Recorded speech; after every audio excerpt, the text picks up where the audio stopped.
நேபாளில் ஃபேமஸாக இருக்கிற கோவில்களில் ஒன்றான ஜலநாராயணன் கோவில் தமிழ்நாட்டிலையும் இருக்குன்னு உங்களுக்கு தெரியுமா?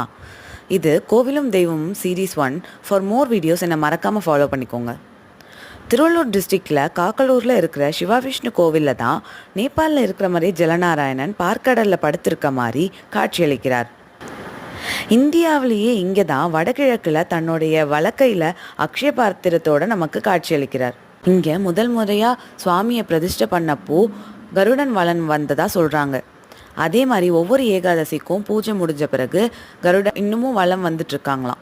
பல வருஷமாக பூக்காமல் இருந்த நாகலிங்கம் பூவும் இங்கே சுவாமியை பிரதிஷ்டை பண்ண பிறகு தான் பூத்துச்சான். இந்த மாதிரி நிறைய சிறப்பம்சங்களை கொண்டது தான் இந்த கோவில். இந்த கோவில் எக்ஸாக்டாக திருவள்ளூர் பஸ் ஸ்டாண்ட்லேருந்து 3.8 கிலோமீட்டர்லேருந்து 4 கிலோமீட்டருக்குள்ளே இருக்குது. இந்த கோவிலோட டைமிங் பார்த்தீங்கன்னா மார்னிங் 7 to 12ம் ஈவினிங் 4 to 8ம் திறந்திருக்கும்.